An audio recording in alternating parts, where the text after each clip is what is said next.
شیعہ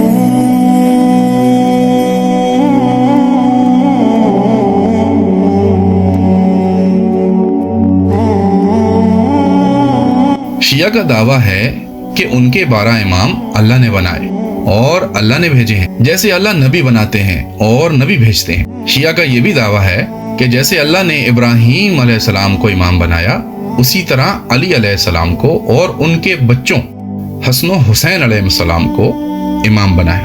ہم اہل سنت کہتے ہیں کہ ذرا رک جاؤ، ذرا ٹھہر جاؤ اور قرآن کی طرف آؤ۔ تمہارے بیکار اور جاہل ذاکروں کی مجلس بعد میں سنیں گے، پہلے اللہ کی بات سنو، اللہ کا کلام دیکھو۔ اللہ نے ابراہیم علیہ السلام کو امام بنایا تو قرآن میں بتایا، پھر اللہ نے ان کے بیٹے اسحاق علیہ السلام کو امام بنایا، ان کے پوتے یعقوب علیہ السلام کو امام بنایا تو ان کا بھی قرآن میں بتایا۔ دیکھیں قرآن کی آیت البقرہ آیت نمبر 124، وَإِذِ ابْتَلَىٰ إِبْرَاهِيمَ رَبُّهُ بِكَلِمَاتٍ فَأَتَمَّهُنَّ قَالَ إِنِّي جَاعِلُكَ لِلنَّاسِ إِمَامًا قَالَ وَمِن ذُرِّيَّتِي قَالَ لَا يَنَالُ عَهْدِ الظَّالِمِينَ۔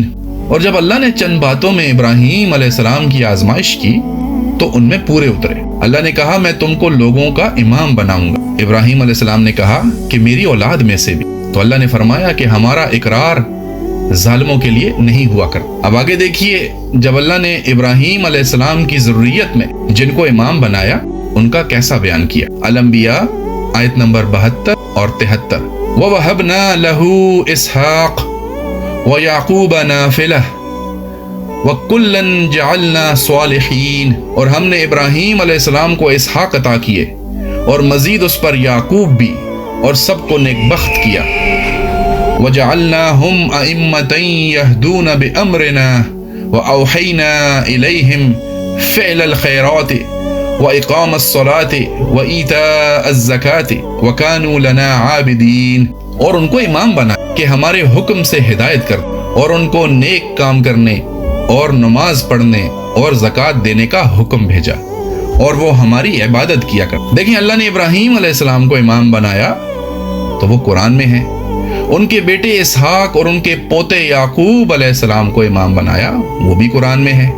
اگر اللہ نے رسول صلی اللہ علیہ وآلہ وسلم کے داماد اور ان کے نواسوں کو امام بنایا، ہمارے لیے اس امت کے لیے تو قرآن میں کدھر ہے؟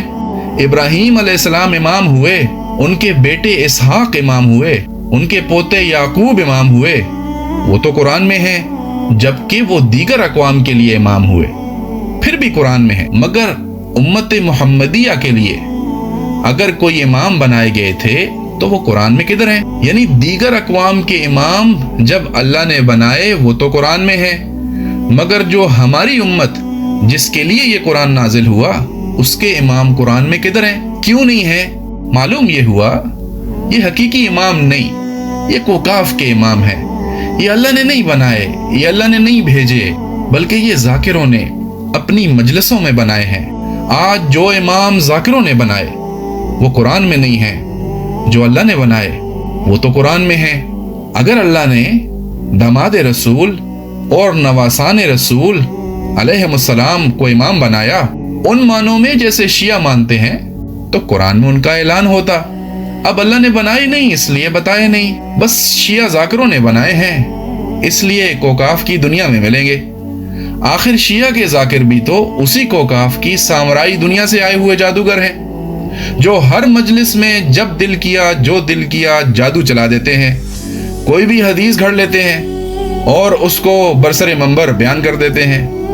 حقیقی دنیا میں ایسے نبیوں سے افضل منصوص من اللہ معصوم عن الخطا اماموں کا کوئی وجود نہیں۔ ہم تمام شیعہ کو دعوت دیتے ہیں کہ اپنے ان جادوگروں، ان فراڈیوں، ان دھوکے بازوں، ان ذاکروں، ان علاموں کے من گھڑت دین کو ترک کرو اور حقیقی اسلام کی طرف آؤ، قرآن کی طرف آؤ، اہل سنت والجماعت کی طرف آؤ، جو صحابہ و اہل بیت کا دین ہے، جو رسول اللہ کا دین ہے، جو اللہ کا دین ہے۔